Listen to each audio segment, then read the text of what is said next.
হ্যাঁ, হ্যালো বন্ধুরা, সকলে কেমন আছো? কেমন আছো বন্ধুরা? আমি Bhagat Mondal and welcome to my YouTube channel. Guys, প্রথমে বলে দিই, শরীর প্রচণ্ড খারাপ।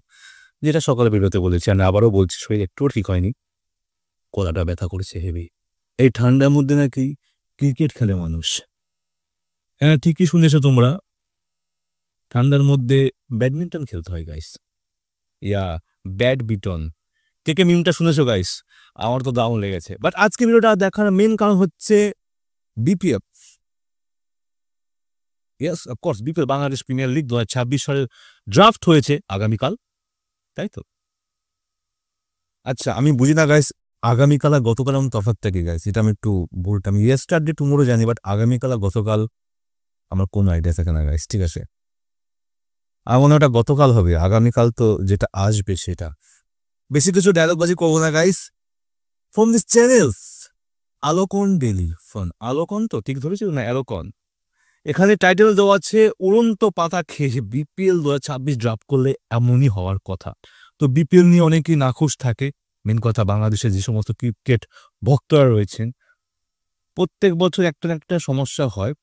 আমি নিজে জানতাম না গাইস, কারণ আমাদের এখানে টেলিকাস্ট হয় না বিপিএল। বাট আমি আর ভাইয়ের ভিডিও যে করে দেখেছি, 2 না 3টে ভিডিও ছেড়েছে বিপিএল নিয়ে, ঠিক আছে? আর খেলাধুলো থাক গাইস, এই ড্রাফট, এই অকশনের কথা বলছি, অকশনে যে নাটক হয় সেটা বলার মতো না গাইস। তো আমি এবছর 26-এ কি কি হয়েছে সেটা জানবো, আগে সংক্ষেপে জানবো, কারণ অনেক বড় ভিডিও তো দেখা সম্ভব না। তো বেশি বকে নিয়েছি, সোজা না নামাজ আজকে ভিডিও গাইস, লেটস গো, চলো।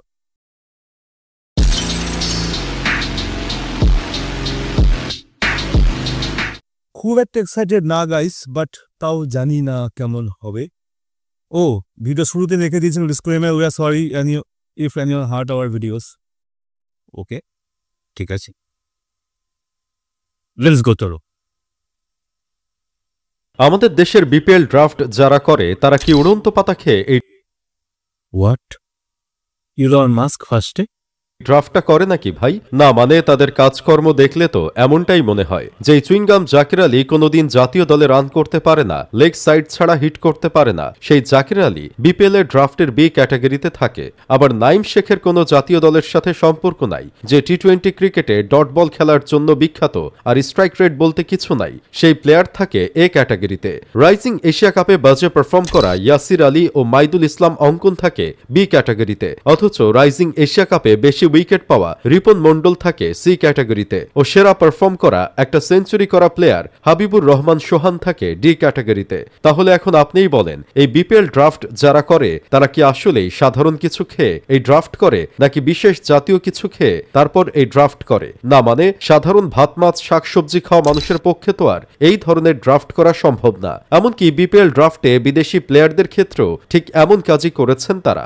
আসলে আমাদের বিসিবি সভাপতি কি খেয়ে এসব অ্যাপ্রুভ দেয়? ড্রাফট যারা করে সাথে সাথে বিসিবি সভাপতিও কিছু সেবন করে নাকি? শুনেছিলাম বর্তমান বিসিবি সভাপতি বাংলাদেশের প্রথম টেস্ট সেঞ্চুরিয়ান প্লেয়ার, কিন্তু বিসিবির চেয়ারে বসার পর যে তারও মস্তিষ্কের গুষ্টি ষষ্ঠী হয়ে যাবে সেটা তো কখনো ভাবি নাই। তাছাড়া বাংলাদেশের কোনো বড় টুর্নামেন্ট আসবে আর ক্যাপ্টেন বনাম নির্বাচক বা ম্যানেজমেন্টের সাথে এক ধরনের নাটক তৈরি হবে না, সেটা তো আর হতে পারে না। সামনেই বিপিএল, এরপরেই শুরু হবে টি-20 বিশ্বকাপ, আর এই মুহূর্তেই শুরু হয়ে গেছে টি-20 ক্যাপ্টেন লিটন দাস বনাম নির্বাচক লিপু ভাইয়ের মধ্যে গ্যাঞ্জাম। আয়ারল্যান্ড সিরিজে বাদ দেওয়া হয়েছে শামীম হোসেন পাটোয়ারিকে, আর এটা নিয়েই ক্যাপ্টেন লিটনের মন খারাপ। তিনি প্রেসের সামনে এসে জানিয়েছেন, এটা আমার কল না, পুরোপুরি নির্বাচকদের সিদ্ধান্ত।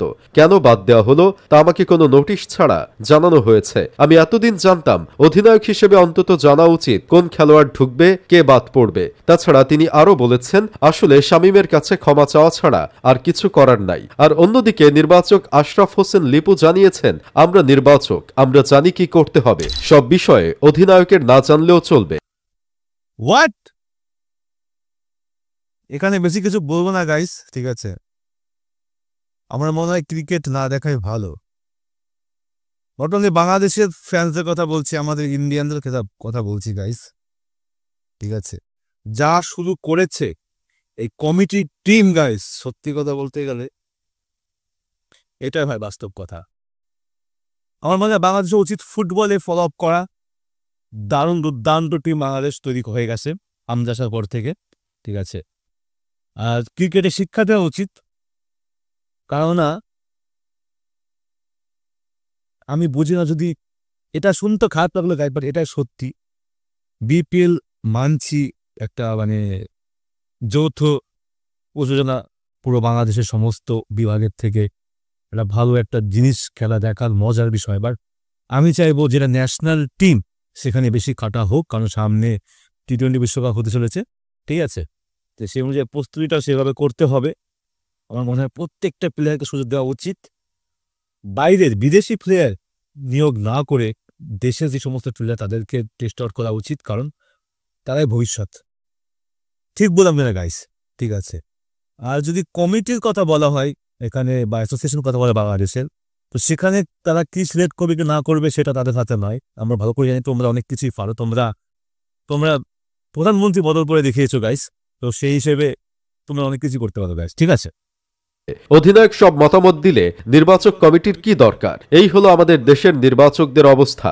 তারা একাই 100, তারা যে স্কোয়াড দিবে তাই নিয়ে খেলতে হবে। অধিনায়ক কোন চ্যাটের চুল তাকে জানতে হবে কেন? ক্যাপ্টেন মাঠে খেলবেন অথচ তার জানার দরকার নাই। তাহলে লিপু ভাই, আপনি এক কাজ করেন, এই শ্যাটা ভাঙা স্কোয়াড নিয়ে আপনি মাঠে নেমে যান। অধিনায়কের দরকার নাই, আপনি একজন অধিনায়ক, আপনি প্লেয়ার, আপনি নির্বাচক। মাঠে 11 জনের খেলাটাও আপনারা নির্বাচকরা মিলেই খেলবেন। তাহলে পাপন ভাই পরে দেখলাম নির্বাচকরা মিলেই খেলবেন, তাহলে আর কোনো ধরনের বিতর্ক থাকবে না। ভাই, আপনি একবার চিন্তা করেন, একজন নির্বাচক কতটা জঘন্য হলে এই ধরনের কাজ করে, আবার এমন কথা বলতে পারে। যেখানে খারাপ পারফর্মের জন্য বাদ পড়লেন শামীম, সেখানে জাকের সোহান হৃদয়রা কিভাবে দলে থাকে? কেউ বিচার পাবে আবার কেউ পাবে না, এমন চুদলিংপং বিচার ব্যবস্থা কেন বিসিবিতে থাকবে? বিসিবির সব মানুষ পরিবর্তন হলো, কিন্তু সিস্টেম এখনো পরিবর্তন হলো না। যেই ভিতরে যায় সেই সিন্ডিকেটের আব্বা হয়ে যাচ্ছে। তাহলে হ্যাঁ, কি বলবো গাইস, তোমরা বয়কট করতে পারো, কিন্তু এক হিসেবে বয়কট করতে পারো, ঠিক আছে? হ্যাঁ, আমি অন্য দেশে ভারতের সাথে তোমাদের অনেক শত্রুতা থাকতে পারে, বাট আমি ভালোর কথা বলছি গাইস, আমি কখনো খারাপ চাইনি কোনো দেশের গাইস, ঠিক আছে? আর তোমরা বয়কট করতে পারো, যখন যে হিসেবে দেখো তোমরা, আমি কথা বলছি, আমি তুলনা করছি না বিপিএল সাথে আইপিএল এর গাইস, ঠিক আছে?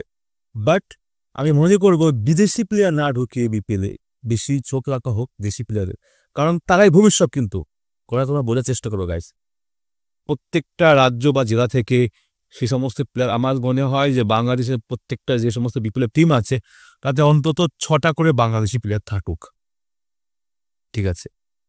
তো গাইস, ভিডিওটা প্রথম ইনফরমেটিভ লাগলে ভালোবাসা দিও। তো এই ছিল আজকের মতো, আবার দেখা হবে নেক্সট ভিডিও। সবাই